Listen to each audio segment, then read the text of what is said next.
జై శ్రీరామ్ అందరికీ నమస్కారం వెల్కమ్ టు న్యూస్ అఖండ నేను మీ కస్తూరి శ్రీధర్ మిత్రులారా కాంగ్రెస్ ఎమ్మెల్యేలు ఒక సంచలనమైనటువంటి నిర్ణయం అయితే తీసుకున్నారు సరే ఈ న్యూస్ చూడండి ఒకసారి భలే ఉంటది ఓకేనా మిత్రులారా ఈ న్యూస్ చెప్పబోయే ముందు మీకు అందరికి కూడా ఒక చిన్న విజ్ఞప్తి మన న్యూస్ అఖండ ఛానల్ నిర్వహణకు అదేవిధంగా మన ఛానల్ను మరింతగా బలోపేతం చేసుకోవడానికి మీ శక్తి మేరకు నెలలో ఒకసారి అది ఎంత చిన్న మొత్తమైనా సరే ఆర్థిక సహాయం అందించాలని చెప్పేసి మిమ్మల్ని అందరినీ కూడా కోరుకుంటున్నా స్క్రీన్ మీద వచ్చేసి క్యూఆర్ కోడ్ ఉంటుంది అలాగే దాని కింద గూగుల్ పే అలాగే పేటిఎం నెంబర్ ఉంటుంది అనమాట అలాగే కామెంట్ బాక్స్లో అకౌంట్ డీటెయిల్స్ కూడా ఇస్తా పేమెంట్ లింక్ కూడా ఉంటుంది ఎవరికైనా ఏదైనా మీకు డబ్బులు పంపించడంలో ఏదైనా ఇబ్బందులు తలెత్తితే అదే నెంబర్కు నాకు వాట్సాప్ ఉంటుంది ఒకసారి నాకు వాట్సాప్లో మెసేజ్ చేయండి ఎందుకంటే మీరు కాల్ చేసినప్పుడు నేను స్పందించలేకపోవచ్చు కానీ వాట్సాప్లో మెసేజ్ చేస్తే ఖచ్చితంగా స్పందిస్తా దయచేసి ప్రతి ఒక్కరు కూడా పెద్ద మనసుతో మీ శక్తి మేరకు మన ఛానల్కు ఆర్థిక సహకారం అందించాలని చెప్పేసి ప్రతి ఒక్కరిని కూడా కోరుకుంటున్నాను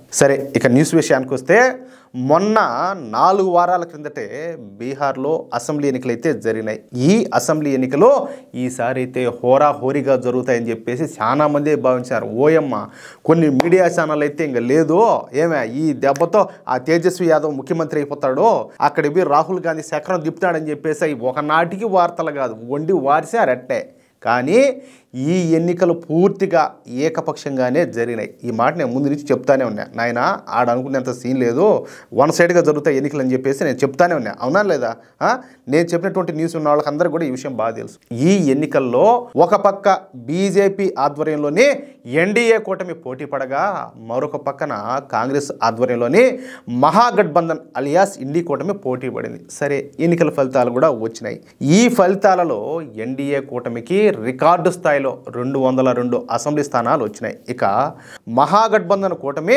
కేవలం 35 అసెంబ్లీ స్థానాలను మాత్రమే గెలుచుకోగలిగింది ఇక ఈ ఎన్నికల్లో భారతీయ జనతా పార్టీ మొత్తంగా 101 స్థానాల్లో పోటీ చేసి ఏకంగా 89 స్థానాలను గెలుచుకొని బీహార్లో అతిపెద్ద పార్టీగా అవతరించింది ఇక కాంగ్రెస్ పార్టీ అయితే ఏకంగా 61 స్థానాల్లో పోటీ చేసి కేవలం 6 స్థానాలను మాత్రమే కైవసం చేసుకోగలిగింది ఈ మాత్రం దానికైనా ఓటు చోరీ అనడము ఓటు అధికార యాత్ర అనడము అబ్బా అది ఎవరా మా రాహుల్ బాబా చేసిన కథ అంతా ఇంత కాదు మామూలుగా కాదు చూశారు కదా ఆ ఓవర్ యాక్షన్ అంతా మీరా అంటే కాంగ్రెస్ పార్టీ 61 స్థానాల్లో పోటీ చేస్తే 55 స్థానాల్లో ఘోరంగా ఓడిపోయింది సరే నితీష్ కుమార్ మళ్ళీ ముఖ్యమంత్రిగా ప్రమాణ స్వీకారం చేసినాడు అలాగే మన హీరో అయినటువంటి సామ్రాట్ చౌదరి గారు ఉప ముఖ్యమంత్రిగా ప్రమాణ స్వీకారం చేసి హోమ్ మినిస్టర్గా బాధ్యతలను అయితే స్వీకరించారు ఇక ఈ రోజు నుంచి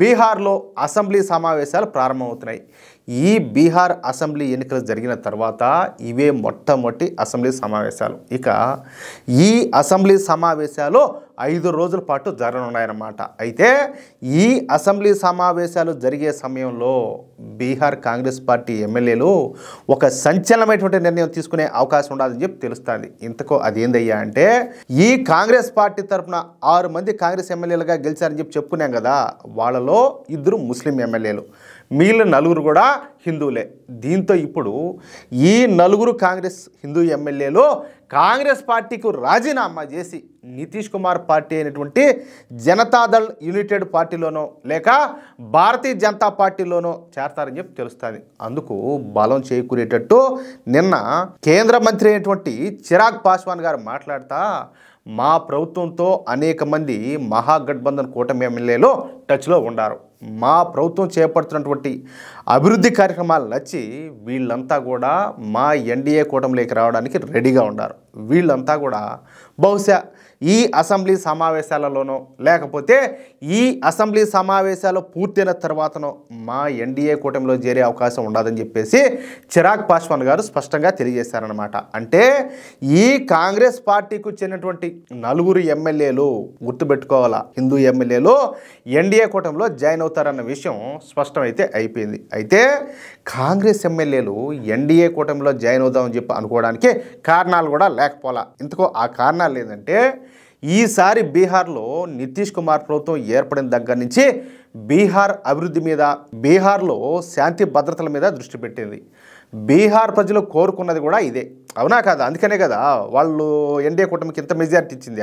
ఈ 20 రోజుల్లోనే బీహార్ ఎన్డీఏ ప్రభుత్వం వచ్చే 5 సంవత్సరాల్లో ఏం చేయాలా, ఎలా, ఎప్పుడు, ఎక్కడ, ఏం చేయాలన్న విషయాలపైన రోడ్ మ్యాప్ని అయితే సిద్ధం చేశారు. ఈ క్రమంలో ముందుగా షుగర్ ఫ్యాక్టరీలను ప్రారంభించాలని చెప్పేసి ఒక నిర్ణయానికి వచ్చారు. ఎందుకంటే బీహార్లో 25 షుగర్ ఫ్యాక్టరీలు మూతపడి ఉన్నాయి ఆల్రెడీ. ఎందుకంటే బీహార్లో ఎక్కువగా చెరుకు పంట పండుతుందన్నమాట. అందుకే బీహార్లో 25 షుగర్ మిల్లులను స్థాపించారు. కానీ ఈ లాలూ ప్రసాద్ యాదవ్ కుటుంబ దౌర్జన్యం మూలంగా ఈ 25 షుగర్ ఫ్యాక్టరీలు మూతపడిపోయినాయి. దీంతో ఇప్పుడు ఈ 25 షుగర్ ఫ్యాక్టరీలను తిరిగి ఓపెన్ చేస్తున్నారన్నమాట. అలాగే బీహార్లో 10,000 కోట్లతో 5 ఎకనామిక్ కార్డాలను ఏర్పాటు చేయాలని చెప్పేసి నిర్ణయం తీసుకున్నారు. నిర్ణయించుకోవడమే కాదు, ఇప్పటికే అందుకు తగినట్టుగా పనులు కూడా ప్రారంభించారు. అలాగే బీహార్లో ఈ 5 సంవత్సరాల్లో బీహార్ మొత్తాన్ని కలిపి ఉంచేటట్టు 9 ప్రధాన రోడ్లను నిర్మించాలని చెప్పేసి నిర్ణయం తీసుకున్నారు. అర్థమవుతుందా? ఇక శాంతి భద్రతల విషయానికి వస్తే ఈ శాంతి భద్రతల విషయంలో ఇప్పటికే బీహార్ హోమ్ మినిస్టర్ అయినటువంటి సామ్రాట్ చౌదరి గారు ఫుల్ ఫామ్లోకి వచ్చేసాడు. మామూలుగా కాదు, ఇప్పటికే బీహార్లో ఎన్కౌంటర్లు స్టార్ట్ అయిపోయినాయి. అలాగే జిహాదీగాళ్ళు ఆక్రమించుకున్నటువంటి ప్రభుత్వ భూముల నుంచి వాళ్ళను ఖాళీ చేయిస్తున్నారు. అలాగే స్మగ్లర్లను అందరినీ కూడా ఎరగదని వాళ్ళ ఇళ్లను బుల్డోజర్తో కూల్చి అవతల బారి దొబ్బుతారు. ఇక అమ్మాయిల భద్రత కోసం ప్రత్యేకంగా పింక్ టీంలను కూడా ఏర్పాటు చేశారు. అలాగే 400 మాఫియా ముఠాలను, అలాగే 1200 మంది గ్యాంగ్స్టర్లను ఇప్పటి వరకు లిస్ట్ అవుట్ చేశారు. అంటే ఇంక మొదలు పెడతారు కోత. ఈ విషయం స్వయంగా హోమ్ మినిస్టర్ అయినటువంటి సామ్రాట్ చౌదరి గారు తెలియజేశారు. అంటే ఇక పైన బీహార్లోని ఈ మాఫియాకు, గ్యాంగ్స్టర్లకు మోత అయితే మోగిపోనున్నదన్నమాట. అంటే ఈసారి ఎన్డీఏ ప్రభుత్వం అభివృద్ధితో పాటు కీలకమైన శాంతి భద్రతల విషయంలో కూడా ప్రత్యేకమైనటువంటి శ్రద్ధ తీసుకుంటుంది. అందుకే ఈ కాంగ్రెస్ ఎమ్మెల్యేలు ఎన్డీఏ కూటమిలోకి రావడానికి సిద్ధమవుతారంట.